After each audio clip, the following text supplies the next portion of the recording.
ಆತ್ಮೀಯ ವಿದ್ಯಾರ್ಥಿಗಳೇ, ಎಲ್ಲರೂ ಕೂಡ ಪರೀಕ್ಷೆಗೆ ಚೆನ್ನಾಗಿ ಸಿದ್ಧರಾಗಿದ್ದೀರಾ ಅಂತ ಹೇಳಿ ಅಂದ್ಕೊಳ್ತೇನೆ.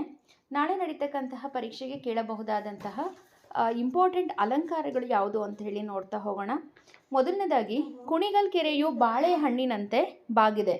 ನೋಡಿ, ಇಲ್ಲಿ ಅಂತೆ, ಹಾಂಗ, ಓಲ್, ತೆರದಿ ಈ ರೀತಿಯ ಪದಗಳು ಬಂತು ಅಂತ ಹೇಳಿದ್ರೆ ಅದಕ್ಕೆ ಉಪಮಾ ಅಲಂಕಾರ ಅಂತ ಹೇಳಿ ಹೇಳ್ತಾರೆ. ನೋಡಿ, ಅಲಂಕಾರ, ಉಪಮಾ ಅಲಂಕಾರ.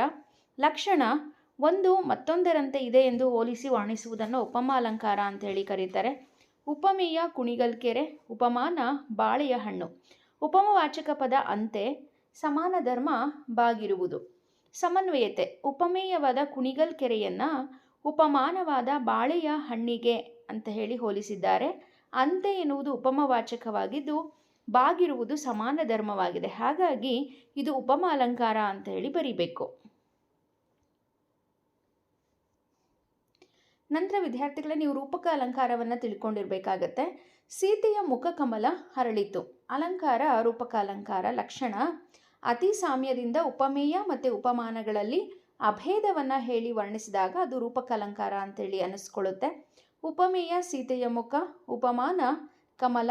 ಸಮನ್ವಯ ಉಪಮೇಯವಾದ ಸೀತೆಯ ಮುಖವನ್ನು ಉಪಮಾನವಾದ ಕಮಲಕ್ಕೆ ಅಭೇದವಾಗಿ ರೂಪಿಸಿರೋದ್ರಿಂದ ಇದು ರೂಪಕ ಅಲಂಕಾರ ಅಂತೇಳಿ ಬರೀಬೇಕು. ನಂತರ ನೋಡಿ ವಿದ್ಯಾರ್ಥಿಗಳೇ, ಮತ್ತೊಂದು ಉಪಮಾ ಅಲಂಕಾರದ ವಾಕ್ಯವನ್ನು ನಾನು ನಿಮಗೆ ಹೇಳ್ತಾ ಇದ್ದೇನೆ. ಮಗುವಿನ ಮುಖವು ಚಂದ್ರನಂತೆ ಮನೋಹರವಾಗಿದೆ. ಎಕ್ಸಾಮ್ಗೆ ಕನ್ಫರ್ಮ್ ಆಗಿ ಉಪಮಾ ಅಲಂಕಾರ ಇಲ್ಲ ರೂಪಕ ಅಲಂಕಾರ ಕೊಡ್ತಾರೆ, ಹಾಗಾಗಿ ನೀಟಾಗಿ ನೋಡ್ಕೊಳ್ಳಿ. ಅಲಂಕಾರ, ಉಪಮಾ ಅಲಂಕಾರ. ಲಕ್ಷಣ ಒಂದು ಮತ್ತೊಂದರಂತೆ ಇದೆ ಎಂದು ಹೋಲಿಸಿ ವರ್ಣಿಸುವುದನ್ನು ಉಪಮಾ ಅಲಂಕಾರ ಅಂತ ಹೇಳಿ ಕರೀತಾರೆ. ಉಪಮೇಯ ಮಗುವಿನ ಮುಖ, ಉಪಮಾನ ಚಂದ್ರ. ಉಪಮವಾಚಕ ಅಂತೆ, ಸಮಾನ ಧರ್ಮ ಮನೋಹರವಾಗಿರುವುದು.